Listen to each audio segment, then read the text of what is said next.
और देखिए कर्नाटक में ताबड़तोड़ चुनाव प्रचार जारी है। चित्रदुर्ग में इस वक्त पीएम मोदी मौजूद हैं और क्या कुछ कह रहे हैं सुनिए।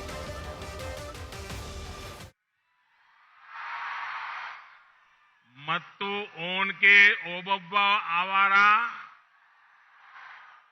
ಚಿತ್ರದುರ್ಗದ ವೀರ ಜನತೆಗೆ ನನ್ನ ನಮಸ್ಕಾರಗಳು। मैं इस भूमि के विभिन्न मठों को, सभी संत जनों को आदरपूर्वक प्रणाम करता हूं। आज इतनी बड़ी संख्या में आप सभी लोग बीजेपी को आशीर्वाद देने के लिए आए हैं।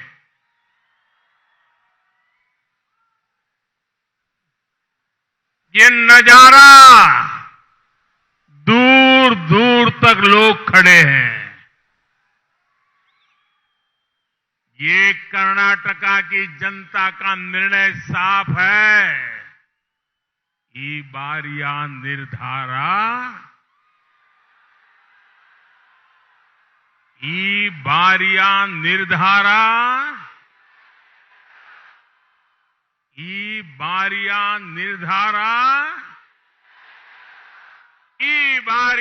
ನಿರ್ಧಾರ ಬಹುಮತದ ಬಿಜೆಪಿ ಸರ್ಕಾರ।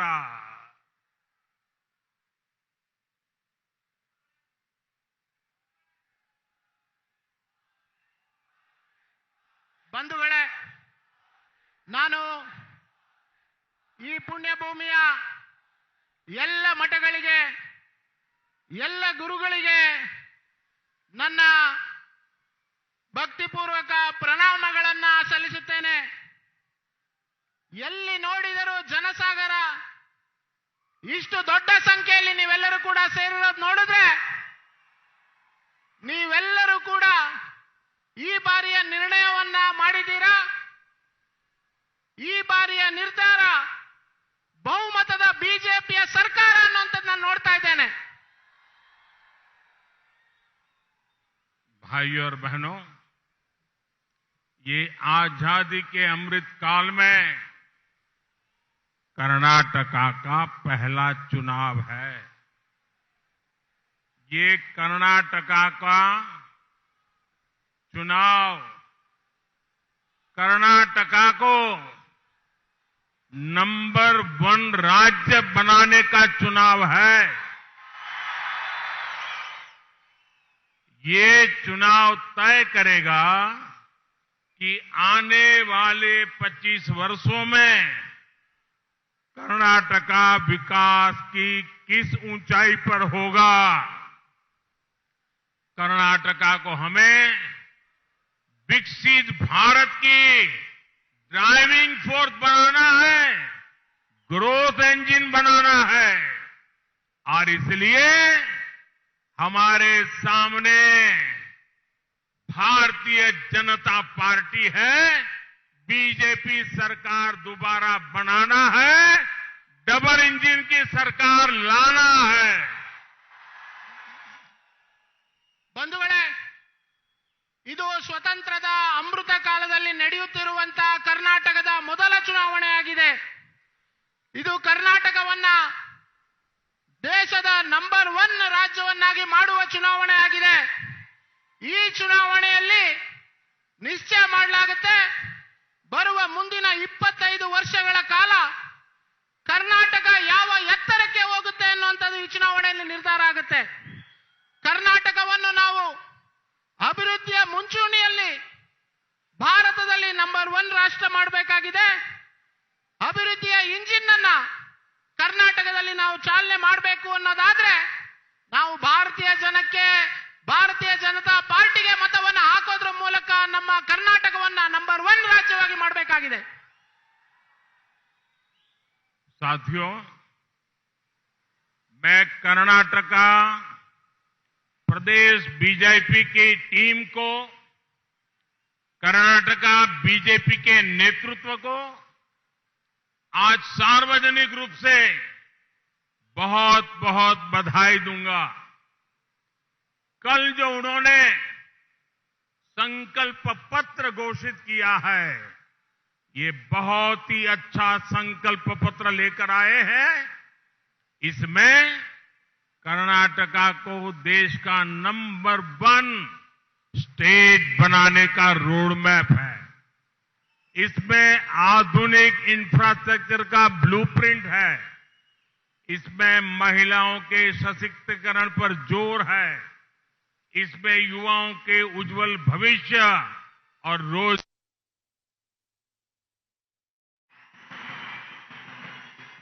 आप सुन रहे थे, उनकी तरफ से लोगों को संबोधित करते हुए कहा गया कि अगर आप डबल इंजन की सरकार बनाने का काम करते हैं तो आप लोगों के शहर में, आपके राज्य में विकास में कोई बाधा नहीं आने वाली है और कोई अवरोधक नहीं होगा।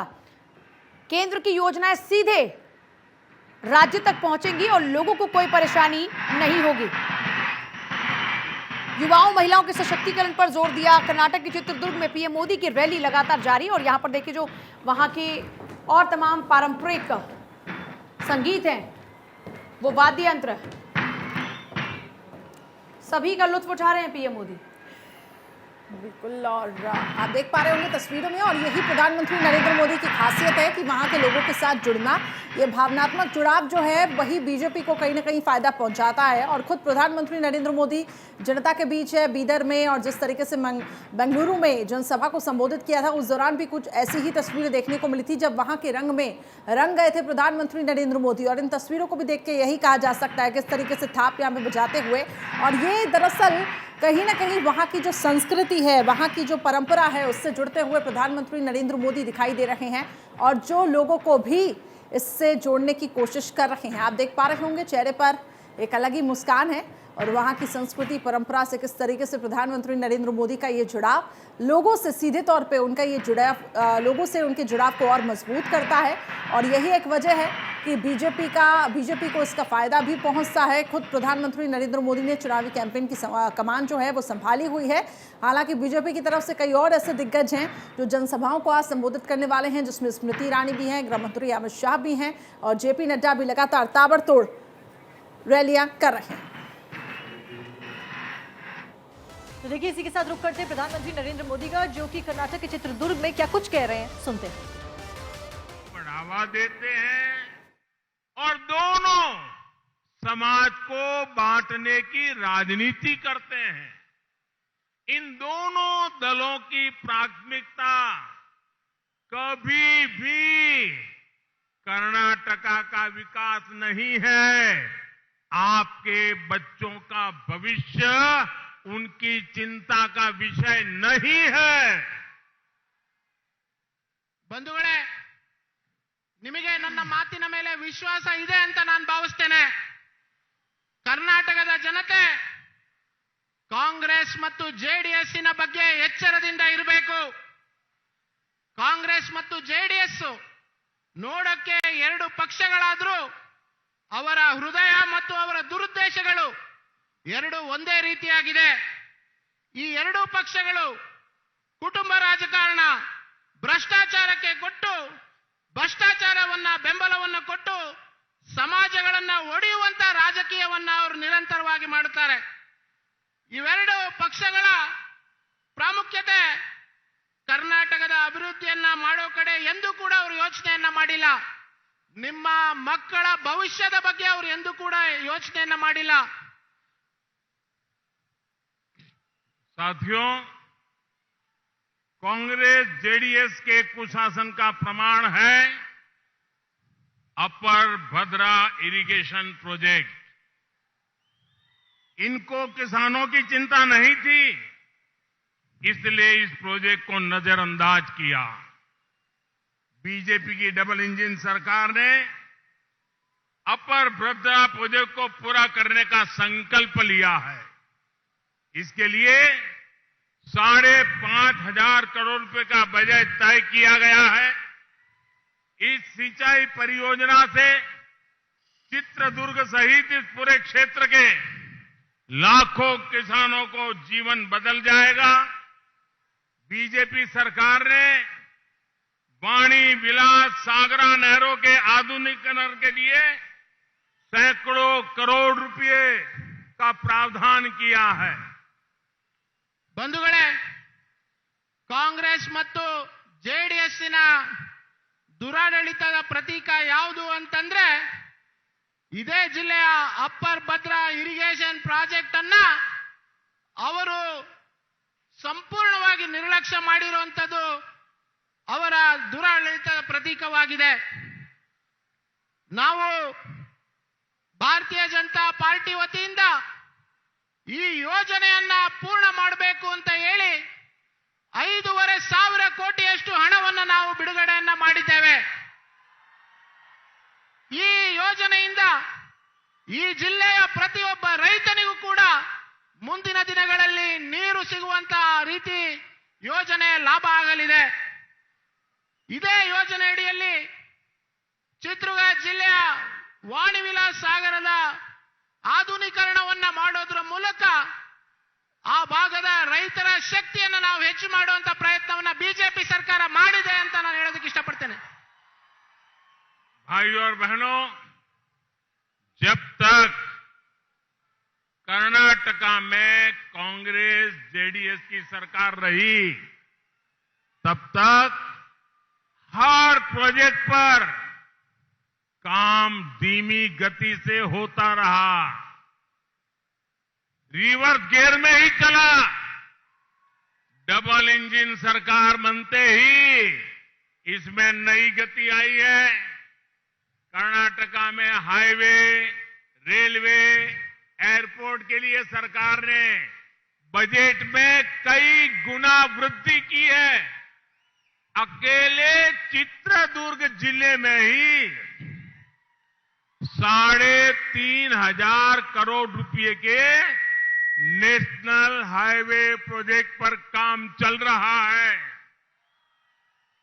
तुमकुरू, चित्रदुर्ग, दावणगेरे रेलवे लाइन पर भी काम शुरू हो चुका है। डबल इंजन सरकार कर्नाटका के औद्योगिक विकास के लिए प्रतिबद्ध है। बीजेपी सरकार ने जिन 9 इंडस्ट्रियल क्लस्टर की योजना बनाई है उसमें से एक चित्रदुर्ग में भी बनेगा। इससे युवाओं के लिए रोजगार के अनेक अवसर बनेंगे। ಬಂಧುಗಳೇ, ಎಲ್ಲಿವರೆಗೂ ಕರ್ನಾಟಕದಲ್ಲಿ ಕಾಂಗ್ರೆಸ್ ಮತ್ತು ಜೆಡಿಎಸ್ಸಿನ ಸರ್ಕಾರಗಳು ಆಡಳಿತದಲ್ಲಿತ್ತು ಅಲ್ಲಿವರೆಗೂ ಎಲ್ಲ ಯೋಜನೆಗಳು ನಿಧಾನಗತಿಯಲ್ಲಿ ನಡೀತಾ ಇತ್ತು. ಆದರೆ ಡಬಲ್ ಇಂಜಿನ್ ಸರ್ಕಾರ ಯಾವಾಗಿಂದ ಅಧಿಕಾರಕ್ಕೆ ಬಂದಿದೆ ಈ ಎಲ್ಲ ಯೋಜನೆಗಳಿಗೆ ವೇಗವನ್ನು ಕೊಡುವಂತ ಕೆಲಸವನ್ನ ಮಾಡಿದ್ದೇವೆ.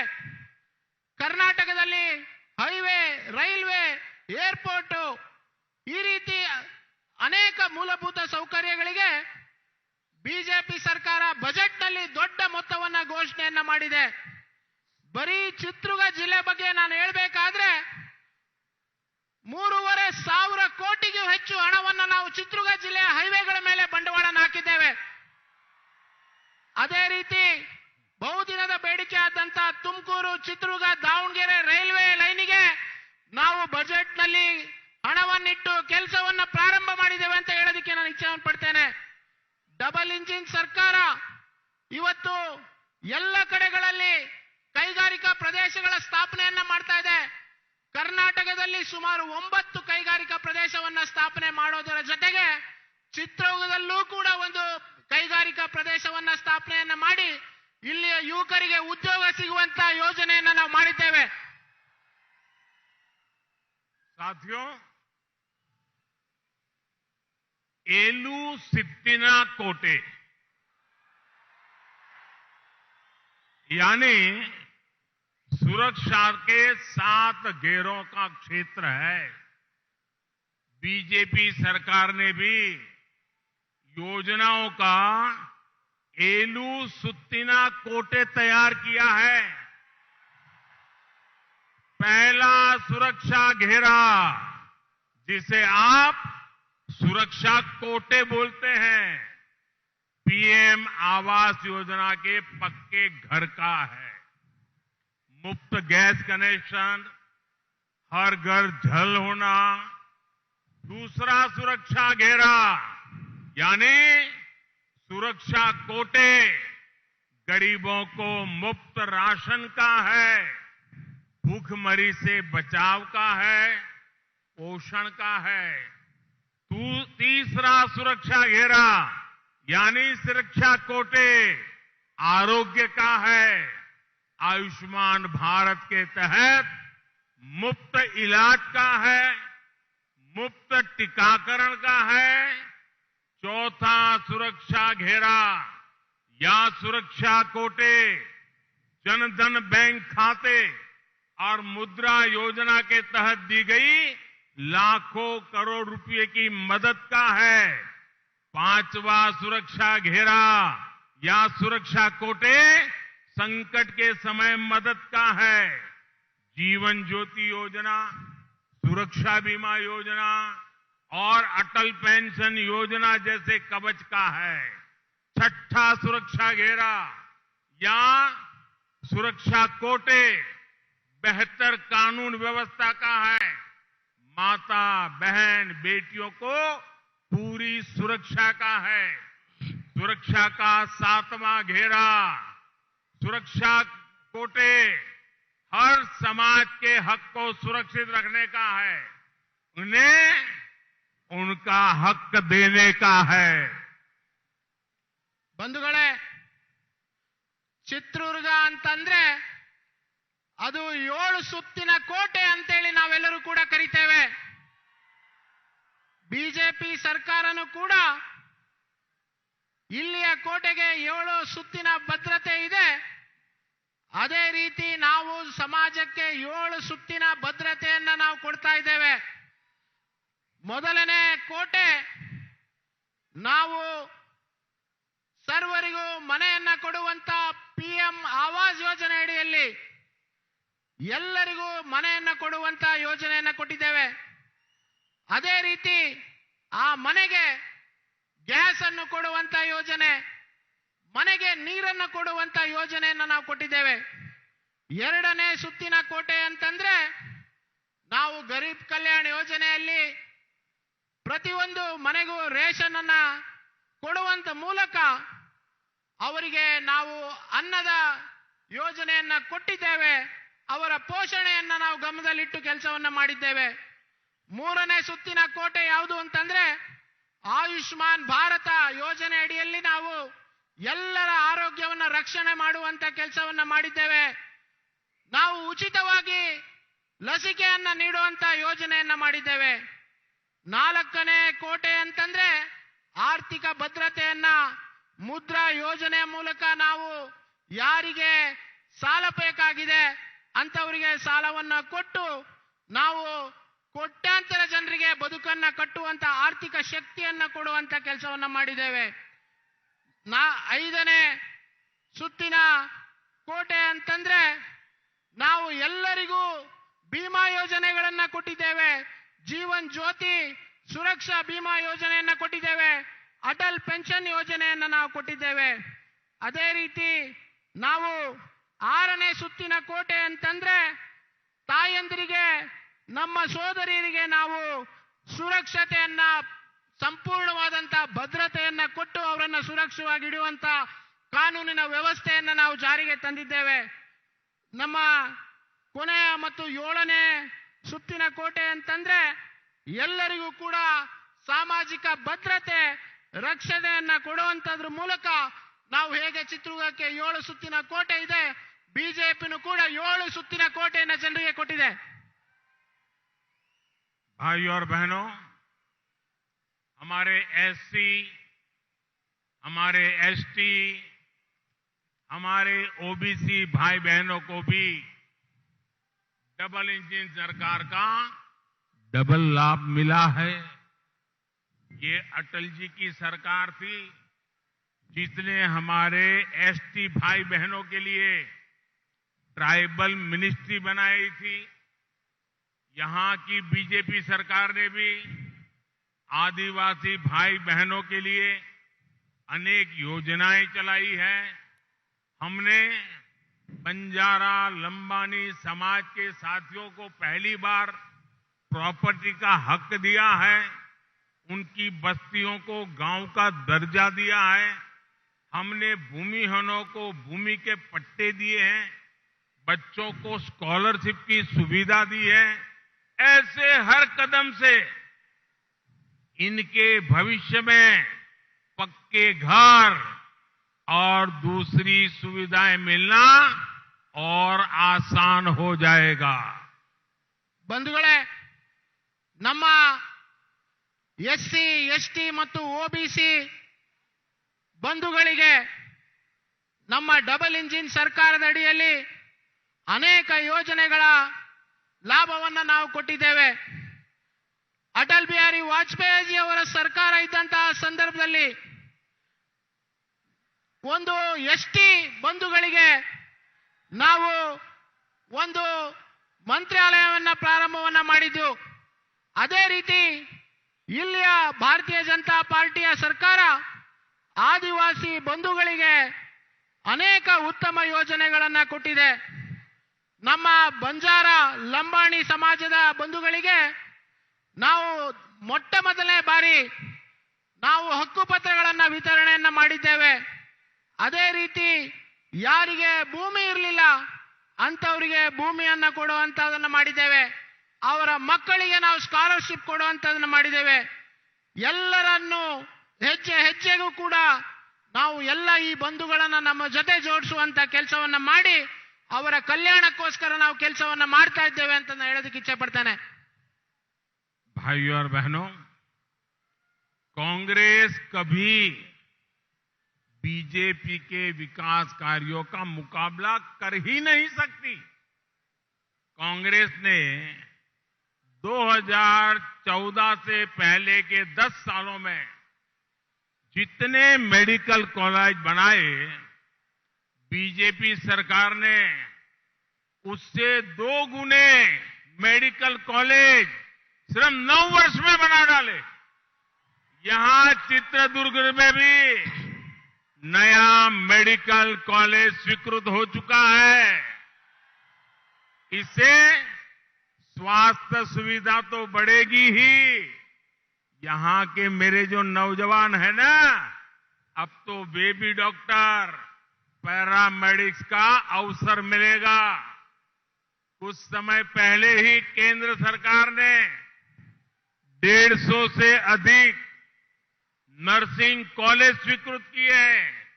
इससे कर्नाटका के भी सैकड़ों युवाओं को, युवतियों को इस क्षेत्र में अवसर मिलेंगे और दुनिया के देशों में जाने की एक नई ताकत खड़ी हो जाएगी। ಬಂಧುಗಳೇ, ಕಾಂಗ್ರೆಸ್ ಯಾವತ್ತೂ ಕೂಡ ಭಾರತೀಯ ಜನತಾ ಪಾರ್ಟಿಯ ಅಭಿವೃದ್ಧ ವೇಗದಕ್ಕೆ ಅವರು ಕಲ್ಪನೆನೂ ಕೂಡ ಮಾಡೋದಕ್ಕಾಗೋದಿಲ್ಲ. ಕಾಂಗ್ರೆಸ್ಸಿನ 2014ನಿಂದ ಮುಂಚೆ 10 ವರ್ಷಗಳಲ್ಲಿ ಏನು ಅವರು ಮೆಡಿಕಲ್ ಕಾಲೇಜ್ಗಳನ್ನ ಮಾಡಿದ್ರು, ಬಿಜೆಪಿ ಸರ್ಕಾರ ಕೇವಲ 9 ವರ್ಷಗಳಲ್ಲಿ ಅದರ ಡಬಲ್ ಆಗಿರುವಷ್ಟು ಮೆಡಿಕಲ್ ಕಾಲೇಜ್ಗಳನ್ನ ನಾವು ಮಾಡಿದ್ದೇವೆ. ಇಲ್ಲೇ ಚಿತ್ರದುರ್ಗದಲ್ಲಿ ನಾವು ಒಂದು ಮೆಡಿಕಲ್ ಕಾಲೇಜ್ ಅನ್ನ ಪ್ರಾರಂಭವನ್ನ ಮಾಡಿದ್ದೇವೆ. ಇಲ್ಲಿ ಮೆಡಿಕಲ್ ಕಾಲೇಜ್ ಪ್ರಾರಂಭ ಮಾಡಿರುವಂತ ಕಾರಣ ಇಲ್ಲಿಯ ಜನರ ಬಡವರ ಮಕ್ಕಳು ಕೂಡ ವೈದ್ಯರಾಗೋದಕ್ಕೆ ಅವರಿಗೆ ಅವಕಾಶ ಸಿಕ್ಕುವಂತದ್ದಾಗುತ್ತೆ. ನಾವು ಕೆಲವು ದಿನಗಳ ಹಿಂದೆ ಇಡೀ ದೇಶಾದ್ಯಂತ ಕೇಂದ್ರ ಸರ್ಕಾರದ ಕಡೆಯಿಂದ ನರ್ಸಿಂಗ್ ಕಾಲೇಜ್ಗಳನ್ನ ಪ್ರಾರಂಭ ಮಾಡುವಂತ ಘೋಷಣೆಯನ್ನ ಮಾಡಿದ್ದೇವೆ. ಕರ್ನಾಟಕದಲ್ಲೂ ಕೂಡ ಅನೇಕ ಹೊಸ ನರ್ಸಿಂಗ್ ಕಾಲೇಜ್ಗಳನ್ನ ಪ್ರಾರಂಭವನ್ನ ಮಾಡಿದ್ದೇವೆ. ಅಲ್ಲಿ ಪದವಿಯನ್ನ ಪಡೆದು ಕರ್ನಾಟಕದ ಜನತೆ ಎಲ್ಲ ಕಡೆಗೆ ಉದ್ಯೋಗವನ್ನ ಪಡೆಯುವಂತ ಅವಕಾಶ ಅವರಿಗೆ ಸಿಗುತ್ತೆ ಅಂತ ನಾನು ವಿಶ್ವಾಸದಿಂದ ಹೇಳೋದಕ್ಕೆ ಇಚ್ಛೆ ಪಡ್ತೇನೆ. साथियों, बीजेपी सरकार ने गरीबों की एक और चिंता का समाधान किया। हमारी सरकार मेडिकल से लेकर इंजीनियर की पढ़ाई स्थानीय भाषा में कराने पर जोर दे रही है। इससे गांव गरीब के युवाओं को विशेष लाभ होगा। बीजेपी ने ही किसानों के बच्चों की पढ़ाई के लिए रैता विद्या निधि की शुरुआत की है। आदिवासी साथियों के लिए 400 से ज्यादा एकलव्य मॉडल स्कूल भी बीजेपी ने बनाए। कांग्रेस की सरकार ने तो यहां बच्चों की यूनिफॉर्म में ही घोटाला कर दिया था। आदिवासी विकास के लिए कांग्रेस की सरकार का बजट लगभग 25,000 करोड़ रुपया था। बीजेपी ने इसमें 5 गुना वृद्धि करके आदिवासियों के विकास के लगभग 1.25 लाख करोड़ रुपये कर दिए हैं। ಬಂಧುಗಳೇ, ಈ ಒಂದು ನಮ್ಮ ಭಾರತೀಯ ಜನತಾ ಪಾರ್ಟಿಯ ಸರ್ಕಾರ ಬಡವರ ಮಕ್ಕಳನ್ನ ಗಮನದಲ್ಲಿಟ್ಟು ಮೆಡಿಕಲ್ ಕಾಲೇಜಿನ ಎಕ್ಸಾಮಿನೇಷನ್ಗಳು, ಇಂಜಿನಿಯರಿಂಗ್ ಕಾಲೇಜಿನ ಎಕ್ಸಾಮಿನೇಷನ್ಗಳು ಈ ಎಲ್ಲವನ್ನು ಕೂಡ ನಾವು ಸ್ಥಳೀಯ ಭಾಷೆಯಲ್ಲಿ ಅಂದ್ರೆ ಕನ್ನಡದಲ್ಲಿ ಬರೆಯುವಂತ ರೀತಿಯಲ್ಲಿ ನಾವು ಪರೀಕ್ಷೆಗಳನ್ನು ಮಾಡಿಸ್ತಾ ಇದ್ದೇವೆ. ಅದೇ ರೀತಿ ನಾವು ಹಳ್ಳಿಯಲ್ಲಿ ಈ ಯೋಜನೆಯಿಂದ ಈ ರೀತಿ ನಾವು ಕನ್ನಡದಲ್ಲಿ ಮಾಡುವಂತದ್ರಿಂದ ಅದರ ವಿಶೇಷ ಲಾಭ ಎಲ್ಲ ಹಳ್ಳಿಯ ಮಕ್ಕಳಿಗೆ, ಗ್ರಾಮೀಣ ಭಾಗದ ಮಕ್ಕಳಿಗೆ ಸಿಗುವಂತದನ್ನು ಮಾಡಿದ್ದೇವೆ. ನಮ್ಮ ರೈತರ ಮಕ್ಕಳಿಗೆ ನಾವು ಹೊಸ ಯೋಜನೆಯ ಮೂಲಕ ರೈತ ವಿದ್ಯಾ ನಿಧಿಯಲ್ಲಿ ನಾವು ಸ್ಕಾಲರ್ಶಿಪ್ ಕೊಡುವಂತ ಯೋಜನೆಯನ್ನ ಜಾರಿಗೆ ತಂದಿದ್ದೇವೆ. ಆದಿವಾಸಿ ಮಕ್ಕಳ ವಿದ್ಯಾಭ್ಯಾಸಕ್ಕಾಗಿ ನಾವು 400ಕ್ಕಿಂತ ಹೆಚ್ಚು ಏಕಲವ್ಯ ಶಾಲೆಗಳನ್ನು ನಾವು ತೆಗೆದಿದ್ದೇವೆ. ಕಾಂಗ್ರೆಸ್ ಸರ್ಕಾರ ಇದ್ದಂತಹ ಸಂದರ್ಭದಲ್ಲಿ ಅವರು ಈ ಮಕ್ಕಳ ಯೂನಿಫಾರ್ಮ್ನಲ್ಲೂ ಕೂಡ ಅವರು ಭ್ರಷ್ಟಾಚಾರವನ್ನ ಮಾಡಿ ಹಗರಣವನ್ನ ಮಾಡಿರುವಂತದ್ದು ನಿಮ್ಮೆಲ್ಲರೂ ಕೂಡ ಗೊತ್ತಿರುವಂತ ವಿಷಯ. ಆದಿವಾಸಿಗಳ ವಿಕಾಸಕ್ಕೋಸ್ಕರ ನಾವು ಇವತ್ತಿನ ಬಜೆಟ್ ಅಲ್ಲಿ ನಾವು 1.25 ಲಕ್ಷ ಕೋಟಿಯಷ್ಟು ಹಣವನ್ನು ನಾವು ಮೀಸಲಿಟ್ಟರೆ ಕಾಂಗ್ರೆಸ್ ಕೇವಲ 25,000 ಕೋಟಿ ಅಷ್ಟೇ ಕೊಟ್ಟಿತ್ತು. ನಾವು ಅದನ್ನ 5 ಪಟ್ಟು ಹೆಚ್ಚು ಮಾಡಿ 1.25 ಲಕ್ಷ ಕೋಟಿಗೆ ಹೆಚ್ಚನ್ನು ಮಾಡಿದ್ದೇವೆ ಅಂತ ಹೇಳೋದಕ್ಕೆ ಇಷ್ಟಪಡ್ತೇನೆ. ಇವತ್ತು ಇವೆಲ್ಲವೂ ಕೂಡ ನಮಗೆ ಒಂದು ರೀತಿಯ ಆಶೀರ್ವಾದ ರೀತಿಯಲ್ಲಿ ತಮ್ಮೆಲ್ಲರಿಂದ ಸಿಗ್ತಾ ಇದೆ. साथियों, कर्नाटका के लोगों को कांग्रेस का इतिहास और उसकी सोच कभी भी भूलनी नहीं है। कांग्रेस का इतिहास आतंक और आतंकवादियों के तुष्टीकरण का है। जब दिल्ली में बाटला हाउस एनकाउंटर हुआ तो कांग्रेस की सबसे बड़ी नेता की आंखों में आतंकियों के मर जाने की खबर सुनकर आंसू आ गए थे। जब सर्जिकल स्ट्राइक हुए, जब एयर स्ट्राइक हुई तो कांग्रेस ने देश की सेनाओं के सामर्थ्य पर ही सवाल खड़ा कर दिया। यहां कर्नाटक में तो आप लोगों ने देखा है कांग्रेस कैसे आतंक को बढ़ावा देती रही है। कांग्रेस ने कर्नाटक को आतंकियों के रहमो करम पर छोड़ दिया था।